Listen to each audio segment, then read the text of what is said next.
Welcome to Chapter 9, Functions and Methods. By the end of this chapter, you'll identify the parts of a method, design and implement methods with and without parameters, create methods that return values and understand their return types, pass arrays to methods by reference, utilize method overloading and predefined methods, and explain key design principles like cohesion, coupling, implementation hiding, and the basics of recursion. Modularization is the process of dividing a program into smaller, independent units, each designed to perform one specific function.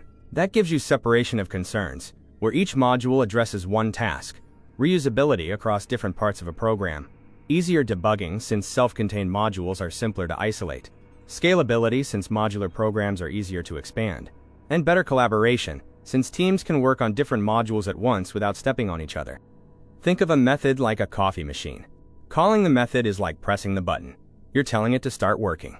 The inputs you provide, like cup size and coffee type, are like parameters. Everything that happens inside, heating, water, mixing, is the method body, a black box you don't need to see into, which is exactly what implementation hiding means. And the coffee that comes out is the return value, the result of all that work, handed back to you. A method is a reusable unit of code built to perform one specific task, encapsulating logic to promote modularity and readability. Every method has three key components: a header with identifying information, a body containing the implementation, and a return statement that transfers control, and optionally a value, back to the caller. Variable scope matters too. Local variables, declared inside a method, stay private to it, preventing interference between methods, while global variables, declared outside all methods, are shared and accessible everywhere. The header provides a method's full signature, its name, access level, return type, and parameters, defining how it's accessed and what data it works with. The body holds the actual implementation, the sequence of statements that run when the method is called, and the return statement hands control back to the caller, optionally passing along a result. A public access modifier means the method is accessible from anywhere in the program. A method's return type, sometimes called its type, is the kind of value it hands back after running. Primitive types like int, double, float, or bool return actual data, an int for a whole number result, a bool for true or false. Void methods return nothing at all. They perform an action, like printing a greeting, without handing anything back to the caller. Methods without parameters work well for isolated tasks that don't need any input, printing instructions, setting default values, logging basic information, or displaying a static message. Name them descriptively, so their purpose is clear at a glance. Here's the same no-parameter method, display message, defined and called in C++, Java, and Python. Same structure, same output, just different syntax. Parameters make a method adaptable to different situations without ever touching its code. The method operates based on whatever arguments get passed in, enabling reusable, dynamic behavior. This is passing by value. The method receives the actual argument data itself, and here you can see how a parameter list changes a method's signature across Java, C++, and Python, whether it's taking numbers, strings, or a mix of both. Here's a method with a single parameter, greetUser, called with different names, Alice and Bob, in C++, Java, and Python. Same method definition, same logic, but the output changes based entirely on which argument gets passed in each time it's called. Here's a method with multiple parameters and a return value, calculate sum as actual Java code. It takes two numbers, adds them, and returns the result, called twice with different argument pairs, storing each result in its own variable before printing both. Here's that same calculate sum method in Python, identical logic, two parameters, one return value, called twice, and printed, producing the exact same output as the Java version. And here's calculate sum one more time in C++. Same two parameters, same single return value, same two function calls, and printed results. Consistent behavior across all three languages, just different syntax wrapping the identical logic. Passing by value sends a copy of the actual value to a method. Changes made inside the method never touch the original variable, since the method is working on a duplicate. That's ideal for small data types like integers or floats, where you don't need changes to persist outside the function. Passing by reference instead sends the memory address of the actual variable. Changes made inside the method directly affect the original, which is exactly why it's the right choice for arrays, or any time a function needs to modify the original data. Here's the value versus reference distinction as actual C++ code. Modify by value changes its parameter locally, leaving the original variable a untouched at 10. Modify by reference instead takes a reference parameter, marked with an ampersand, so its change to num directly updates the original variable b to 20. Same kind of modification, completely different outcome, based purely on how the parameter was passed. Java always passes by value, even for objects. So to demonstrate something like pass by reference behavior, this example uses an array. Modify by value changes its int parameter locally, leaving it unchanged at 10, while modify by reference receives an array and modifies its first element directly, since arrays in Java are objects whose contents can be changed through that reference, changing b0 to 20. Same demonstration in Python. Modify underscore by underscore value reassigns its parameter locally, since integers are immutable, leaving it unchanged at 10. Modify underscore by underscore reference instead modifies an element of a list directly. Since lists are mutable, that change to b0 persists after the function returns, becoming 20, exactly mirroring the C++ and Java examples. Arrays are always passed by reference, since what actually gets sent to the function is the array's memory address, meaning any change made inside the function affects the original array directly.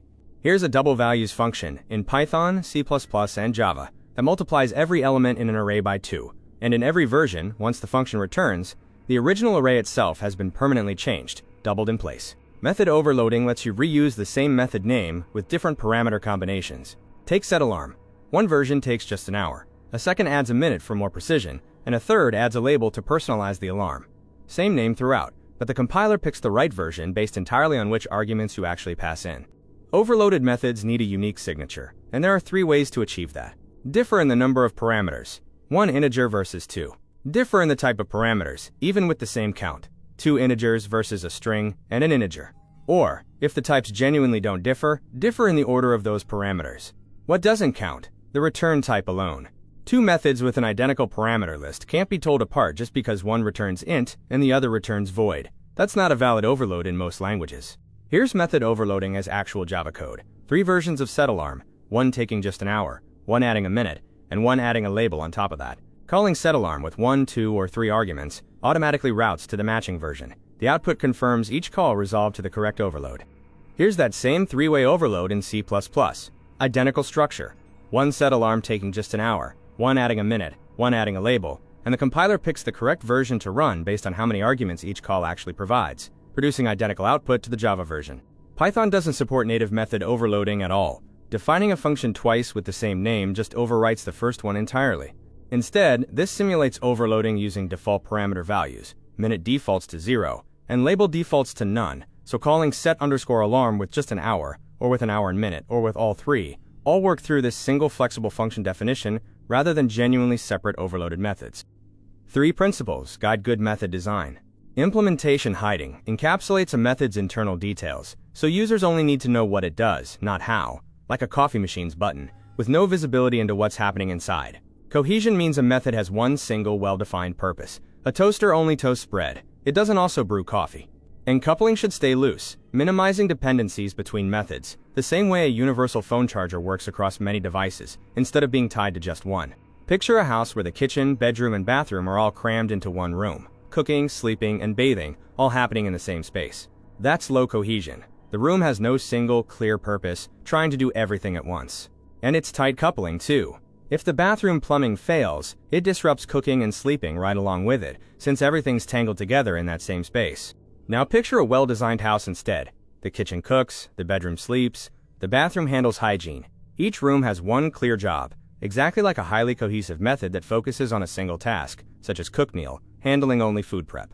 And the rooms work together without depending on each other. Remodel the dining room, and the kitchen keeps working fine. That's loose coupling. A method like serve meal can call cook meal, without needing to know or depend on how cook meal actually works internally. Here's low cohesion and tight coupling versus high cohesion and loose coupling as actual Java code. Manage room crams cooking, sleeping, and showering into one single method. Low cohesion, doing far too much at once. The better version splits those into cook meal, sleep, and shower, each handling exactly one task independently. High cohesion, loose coupling, and far easier to maintain or change later.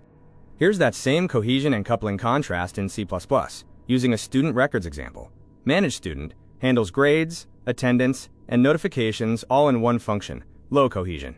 The better version splits those into calculate grades, update attendance, and send notifications, each focused and independent, high cohesion, loose coupling.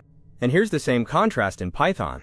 Using a library system. Manage_library handles adding books, issuing them, and calculating fines all in one function, low cohesion, tightly coupled. The better version splits those into add_book, issue_book, and calculate_fines, each doing exactly one focused task, high cohesion, loose coupling, just like the Java and C++ examples. Recursion is a technique where a function calls itself to solve smaller instances of the same problem, eventually reaching a base case that stops the recursion.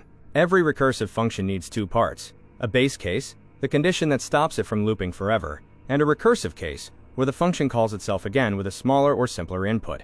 Recursion shines for problems like tree traversal, factorials, or Fibonacci sequences, but it risks stack overflow if the base case is missing, or recursion runs too deep, and it's often less efficient than an equivalent loop due to the overhead of all those function calls. Fibonacci is a classic recursion example. The base cases: if n equals 0, return 0. If n equals 1, return 1. The recursive case: for any n greater than 1, the answer is Fibonacci n-1 plus Fibonacci n-2, adding the two preceding Fibonacci numbers together. The function keeps calling itself with smaller and smaller values of n until it hits one of those base cases, then starts returning and summing values back up the chain. Here's recursive Fibonacci as actual Java code. If n is 0 or 1, it returns directly. Those are the two base cases. Otherwise, it calls itself twice, once for n-1 and once for n-2, adding those results together. The output prints the first 10 Fibonacci numbers, each one calculated by this same recursive logic, calling itself over and over until it bottoms out at the base cases. Here's that same recursive Fibonacci function in C++. Identical logic. Two base cases for n equal to 0 or 1, and a recursive case that adds Fibonacci n-1 and Fibonacci n-2 together, producing the exact same sequence of 10 Fibonacci numbers as the Java version. And here's recursive Fibonacci one more time in Python. Same two base cases, same recursive call, adding the two preceding values together. Identical logic and identical output to both the Java and C++ versions, printing the same first 10 Fibonacci numbers. An IPO chart, input, process, output, is a planning tool that outlines a program or function's inputs, the operations performed on them, and the results produced. It gives you a clear, structured overview of what something does, helping both programmers and stakeholders understand the logic and data flow at a glance. Structurally, it's just 3 columns. Input specifies what data is needed, process describes what happens to it, and output defines what comes out, simplifying design and improving communication around a program's logic. Here's an IPO chart for calculating a rectangle's area. Input is length and width, process is multiplying them together, and output is the resulting area. The matching Python code takes exactly those same two inputs, multiplies them in one line, and returns the result. The code is really just the IPO chart's logic, implemented directly. Here's an IPO chart for checking whether a number is even. Input is a single number. Process checks it against the number modulo 2 equals 0, and output is true or false. The matching Java code implements exactly that, one modulus operation deciding the entire result. And here's an IPO chart for averaging 3 numbers. Input is 3 numbers, process adds them, and divides by 3. Output is their average. The matching C++ code reads 3 numbers from the user, calculates that average in one function, and prints the result. The code again mirrors the chart's structure directly, input to process to output. Predefined methods are built-in functions a language provides for common tasks: math operations, string manipulation, input and output, so you don't have to write that logic from scratch every time. They're optimized by the language's core libraries, making them faster and more reliable than most custom implementations. They're well documented and consistent across versions, so they're just as usable for beginners as for experienced programmers. And many support extensibility through optional parameters or overloading, adapting to different use cases without needing a whole new method. Every language ships with its own toolkit of predefined methods. In Python, len counts items in a list or string, print sends output to the console, max finds the largest value.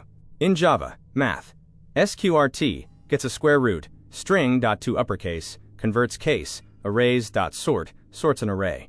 And in C++, count prints to the console, sqrt gets a square root, and sort arranges an array's elements. Different syntax, but the same essential toolkit showing up in every language. No new assignment this time. Just make sure your Canvas assignments are complete, and bring yourself to class ready to learn.